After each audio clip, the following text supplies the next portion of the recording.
दोस्तों नमस्कार। I am advocate we के वर्मा। गवाहों की गवाही के लिए आयोग किसे भेजा जाए?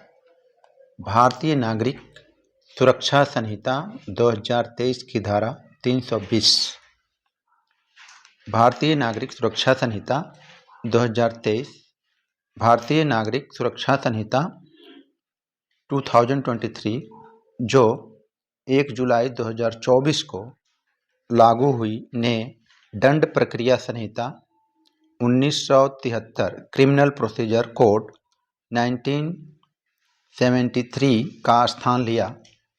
इस नए कानून में गवाहों की गवाही टेस्टिमोनी सुनिश्चित करने के लिए कई सुधार किए गए हैं। इसमें धारा 319 और 320 अत्यंत महत्वपूर्ण है।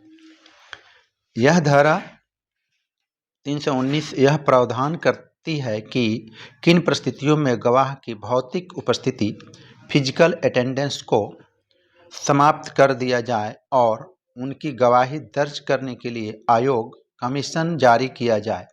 इस क्रम में धारा 320 यह स्पष्ट करती है कि ऐसे आयोग को किस अधिकारी या न्यायालय को भेजा जाए। यह गवाह की भौतिक स्थिति ज्योग्राफिकल लोकेशन पर निर्भर करता है।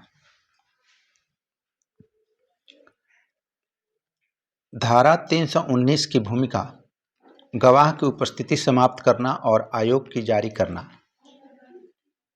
धारा 319 इस आधार पर आयोग जारी करने की अनुमति देता है कि गवाह की उपस्थिति सुनिश्चित करना असंभव, बहुत महंगा या अत्यधिक असुविधाजनक हो सकता है। अदालत यह सुनिश्चित करती है कि गवाह की गवाही न्याय जस्टिस के लिए आवश्यक हो। इस प्रावधान का उद्देश्य न्यायिक प्रक्रिया को सुविधाजनक और कुशल बनाना है ताकि न्याय में देरी या बाधा न हो। यह प्रावधान संवैधानिक पदाधिकारियों कॉन्स्टिट्यूशनल डिग्निटरीज जैसे राष्ट्रपति, प्रेसिडेंट, उपराष्ट्रपति, वाइस प्रेसिडेंट और राज्यपाल गवर्नर को भी न्यायिक प्रक्रिया में लाने का तरीका प्रदान करता है। धारा 320 एवं धारा 319 इस आधार पर आगे बढ़ती है और गवाह की स्थिति के अनुसार आयोग को संबोधित करने के नियम निर्धारित करती है। धारा 320 का उद्देश्य और उसके प्रावधान: purpose and provision of section 320। धारा 320 यह तय करती है कि गवाह की गवाही के लिए आयोग किसे भेजा जाए। यह गवाह की स्थिति के अनुसार 3 प्रकार के मामलों को संबोधित करती है। पहला, जब गवाह संहिता क्षेत्र में हो, witness with in the Samhita jurisdiction.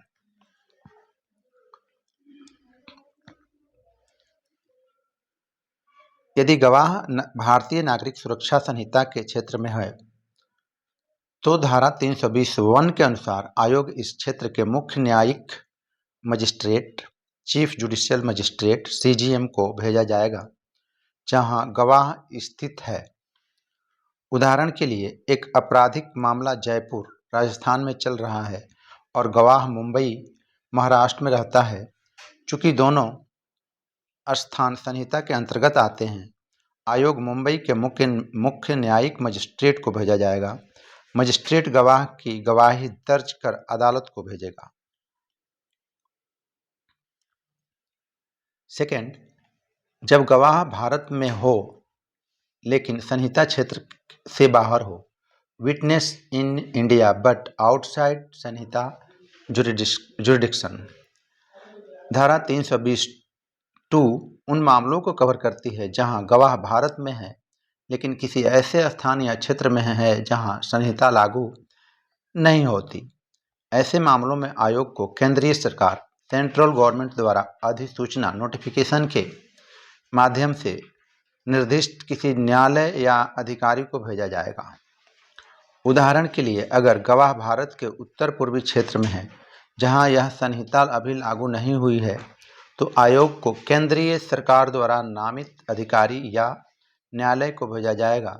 यह प्रावधान सुनिश्चित करता है कि संहिता की सीमाओं के बाहर भी न्यायिक प्रक्रिया बाधित न हो। थर्ड, जब गवाह विदेश में हो, विटनेस आउटसाइड इंडिया। धारा 320(3) उन स्थितियों को संभालती है जहां गवाह किसी विदेशी देश में है। यदि केंद्रीय सरकार ने उस देश के साथ आपराधिक मामलों में गवाहों की गवाही दर्ज करने के लिए व्यवस्था की है, तो आयोग को उस देश के निर्दिष्ट न्यायालय या अधिकारी को भेजा जाएगा। यह आयोग केंद्रीय सरकार द्वारा निर्धारित प्रक्रिया के अनुसार भेजा और प्राप्त किया जाएगा। उदाहरण के लिए, यदि गवाह लंदन, यूनाइटेड किंगडम में रहता है और उनके बयान की आवश्यकता है, तो भारत और यूनाइटेड किंगडम के बीच न्यायिक सहयोग समझौते जुडिशियल कोऑपरेशन एग्रीमेंट के तहत आयोग को वहां के नामित अधिकारी को भेजा जाएगा। गवाह की गवाही उस देश के कानून के तहत दर्ज कर भारतीय अदालत को वापस भेजी जाएगी। व्यवहारिक उदाहरण, प्रैक्टिकल एग्जाम्पल्स। धारा 320 के व्यवहारिक महत्व को समझने के लिए कुछ उदाहरण दिए गए हैं। घरेलू मामला, डोमेस्टिक केस। दिल्ली की एक अदालत में चल रहे मामले में एक गवाह चेन्नई में रहता है। अदालत चेन्नई के मुख्य न्यायिक मजिस्ट्रेट को आयोग भेजकर गवाह की गवाही दर्ज कराती है। यह प्रक्रिया न केवल समय बचाती है, बल्कि गवाह को अनावश्यक यात्रा से भी बचाती है। सेकंड, संहिता के क्षेत्र से बाहर गवाह, witness outside the Samhita territory. एक गवाह किसी ऐसे क्षेत्र में रहता है जहां संहिता लागू नहीं होती, जैसे भारत के दूर दराज के हिस्से। आयोग को केंद्रीय सरकार द्वारा नामित अधिकारी को भेजा जाता है, जो गवाह की गवाही को रिकॉर्ड करता है। थर्ड, अंतर्राष्ट्रीय मामला, इंटरनेशनल केस। वित्तीय धोखाधड़ी के एक मामले में एक गवाह दुबई, संयुक्त अरब अमीरात में है। भारत और यूएई के बीच न्यायिक सहयोग की व्यवस्था के तहत आयोग यूएई के अधिकारी को भेजा जाता है, जो गवाह की गवाही दर्ज कर भारतीय अदालत को भेजता है। केंद्र सरकार की भूमिका, रोल ऑफ सेंट्रल गवर्नमेंट। धारा 320 के सफल कार्यान्वयन में केंद्रीय सरकार की भूमिका अत्यंत महत्वपूर्ण है। यह सरकार उन क्षेत्रों में अधिकारी या न्यायालयों को नामित करती है जहां संहिता लागू नहीं होती। अंतर्राष्ट्रीय सहयोग, इंटरनेशनल कोऑपरेशन के लिए विदेशी सरकारों के साथ समझौते करती है। आयोग भेजने और प्राप्त करने की प्रक्रिया को सुव्यवस्थित, स्ट्रीमलाइन्ड करती है। धारा 320 का महत्व, सिग्निफिकेंस ऑफ सेक्शन 320। धारा 320 न्यायिक प्रक्रिया को कुशल और सुलभ बनाने का एक सशक्त माध्यम है। यह सुनिश्चित करती है कि गवाह की स्थिति के मौजूद उसकी गवाही रिकॉर्ड की जा सके। यह धारा न केवल न्याय के प्रति प्रतिबद्धता को दर्शाती है, बल्कि यह भी सुनिश्चित करती है कि कोई भी तकनीकी बाधा न्यायिक प्रक्रिया में देरी का कारण न बने।